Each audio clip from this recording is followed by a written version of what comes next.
টাকার জন্য একটা মানুষকে এভাবে খুন করতে পারে, তাকে মানুষ হিসাবে নয়, সে নরপশু।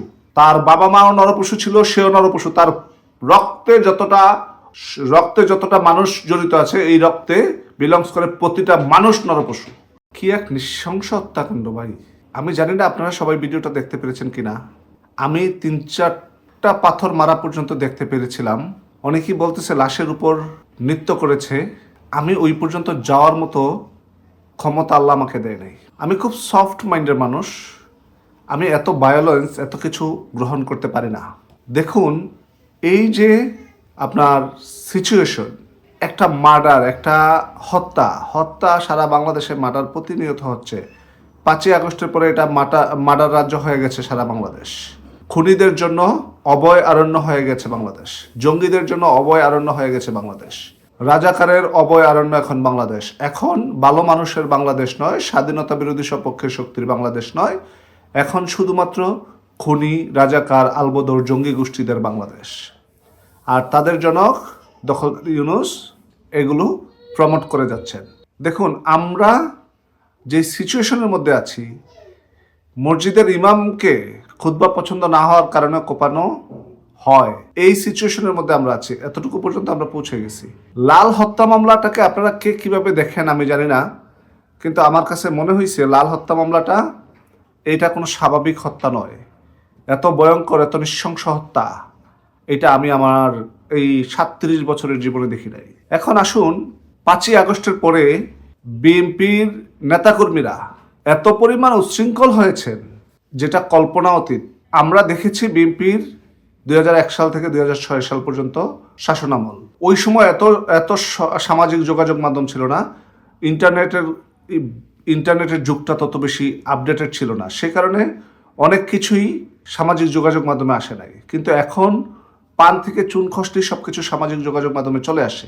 সেই সামাজিক যোগাযোগ মাধ্যমে চলে আসার কারণে আপনি দেখলেন যে বাংলাদেশের প্রতিটা জায়গায় জায়গায় বিএনপির নেতাকর্মীরা মিথ্যা মামলা দিচ্ছে, মিথ্যা মামলা দিয়ে মামলা বাণিজ্য করছে, চাঁদাবাজি করছে, টেন্ডারবাজি করছে। কোথাও কোথাও যেগুলো বড় বড় টেন্ডার, সেগুলো আবার এনসিপি, বৈষম্য বিরোধী ছাত্র আন্দোলন মিলে একসাথে করতেছে। এখন এই লাল হত্যা মামলাটা হয়েছে গত বুধবারে, সেটা সারা নেট দুনিয়ায় ভাইরাল হয়েছে শুক্রবারে। দেখুন কি অবাগা এক দেশ, যেখানে কোনো কিছু অনলাইনে ভাইরাল না হওয়া পর্যন্ত কোনো বিচার পাওয়া যায় না। আজকে স্বরাষ্ট্রমন্ত্রী জানোয়ার জাহাঙ্গীর দাঁত কেলায় কেলায় বলতেছে ঘটনায় সম্পৃক্ত সবাইকে গ্রেপ্তার করা হয়েছে। তারপরে আইন উপদেষ্টা আসিফ নজরুল স্যার বলতেছেন যে দ্রুত আইনে বিচার করা হবে। কিন্তু ঘটনাটা তো বুধবারে ঘটেছে, শুক্রবার কেন লাগলো এই হত্যা মামলাটাতে গ্রেপ্তার দেখানোর জন্য? হত্যা মামলায় আসামিদেরকে গ্রেপ্তার করার জন্য শুক্রবার হইল কেন? বুধবারে, বৃহস্পতিবারে গ্রেপ্তার করা হইল না কেন? ইভেন তো কোনো পত্রপত্রিকাও আসে নাই। চিন্তা করে দেখেছেন?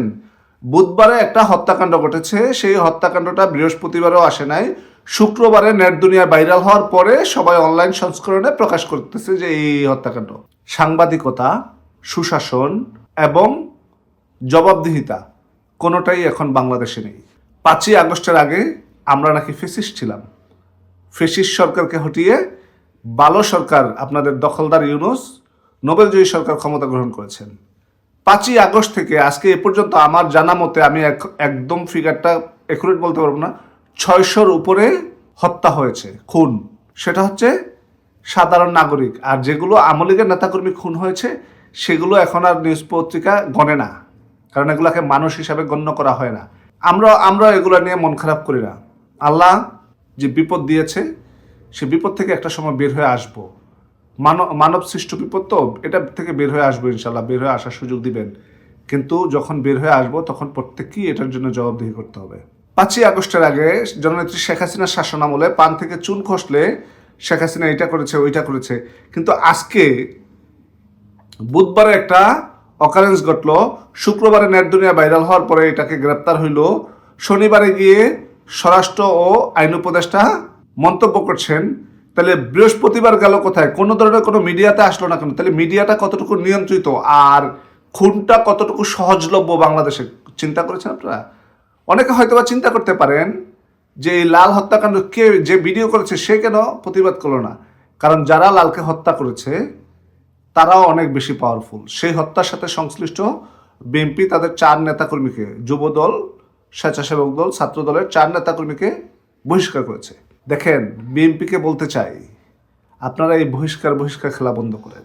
একটার পর একটা অপরাধ সংগঠিত হবে আর বহিষ্কার করবেন, বহিষ্কার করে সেটা আবার 2 বছর 5 বছর পরে উঠাই নেবেন প্রয়োজনে, দলের প্রয়োজনে না।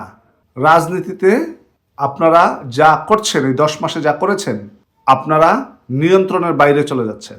এই নিয়ন্ত্রণের বাইরে যাওয়ার ফলে এখন বাংলাদেশে 5ই আগস্টে, জুলাই আগস্ট বিপ্লবে, যেই কথিত বিপ্লব হয়েছে, সেই বিপ্লবে যখন উঠেছে আমলিগকে নিষিদ্ধকরণ বা আমলিগকে বাদ দিয়ে দেওয়া, আমলিগকে মাইনাস করা, এখন একদল চক্রান্ত করে আপনাদেরকে মাইনাস করতেছে। আমি কুমিল্লাতে মুরব্বীদের একটা প্রবাদ আছে, জমির মাটির চাকা জমিতেই ভাঙা হয়, কখনো পারে এনে ভাঙে না। তো যেই 5ই আগস্টের, যেই কথিত জুলাই আগস্টের বিপ্লবে আপনারা এই জঙ্গি সমর্থক গোষ্ঠীদেরকে সাপোর্ট দিয়েছেন, এখন তারাই আপনাদেরকে নিষিদ্ধ করার জন্য আপনাদের রাষ্ট্রপতি, সাবেক রাষ্ট্রপতি, আপনাদের বর্তমান ভারপ্রাপ্ত চেয়ারম্যান সবাইকে গোষ্ঠী উদ্ধার করতেছে। কই, আপনাদের কোনো নেতাকর্মী তো মাঠে নাই, কারণ আপনাদের নেতাকর্মীরা আপনাদের নিয়ন্ত্রণে নাই। আপনাদের নেতাকর্মীরা আপনাদের নিয়ন্ত্রণে নাই। এইটা একটা খেলা, সেই খেলার ফাঁদে আপনারা পা দিয়ে ফেলেছেন, আপনাদের নেতাকর্মীরা পা দিয়ে ফেলেছে। অপেক্ষা করুন, এই খেলার আরো ভয়ঙ্কর ফল আসবে। লাল হত্যা মামলায় লালকে যারা হত্যা করেছে, আমি তাদেরকে মানুষ হিসাবে চিন্তা করতে পারি না। আইএমএ জাহালিয়ার যে যুগ ছিল, সেই যুগে, সেই বর্বর যুগে মানুষ কিভাবে মানুষ হত্যা করত। 2025 সাল, 21শ শতাব্দী, উন্নত পৃথিবী, যোগাযোগ ব্যবস্থা, সবকিছুর পরে যখন মানুষের মানবিকতা, টাকার জন্য একটা মানুষকে এভাবে খুন করতে পারে, তাকে মানুষ হিসাবে নয়, সে নরপশু। তার বাবা মাও নরপশু ছিল, সেও নরপশু। তার রক্তে যতটা মানুষ জড়িত আছে, এই রক্তে বিলংস করে প্রতিটা মানুষ নরপশু। সরকারের উচিত এই রক্তের সাথে সংশ্লিষ্ট প্রতিটা ব্যক্তিবর্গকে এই মামলা, এই হত্যার অপরাধে জালে পুড়িয়ে দেওয়া। অনেকে হয়তো বলতে পারেন যে এটা কেমন বিচার। এইটা কোনো স্বাভাবিক রক্ত নয়, এটা কোনো স্বাভাবিক মানুষ নয়। এভাবে ওপেন পাথর মেরে একটা পাথর মেরেছে। আমি কালকে এই ভিডিওটা যখন দেখতেছিলাম, আমার নিঃশ্বাস, একটা পাথর পড়তেছিল লালের উপর, আমার নিঃশ্বাস বন্ধ হয়ে যাচ্ছিল। আমি 3 থেকে 4টা পাথর ফেলার পরে আমি আর দেখার সুযোগ পাইনি, আমি আর সাহস করতে পারিনি, কারণ আমার কাছে মনে হইতেছিল আমার নিঃশ্বাস বন্ধ হয়ে যাবে।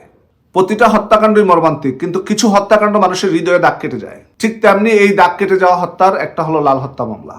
বিএনপি বাংলাদেশে কি শাসন করবে সেটা সময় বলে দিবে, কিন্তু বিএনপির নেতাকর্মীদেরকে শাসন করতে পারছে না। বিএনপি মনে করতেছে 2001 সাল থেকে 2006 সালের যে ক্ষমতা ছিল সেই সময়ের বাংলাদেশ না, এটা সেই সময়ের বাংলাদেশ না।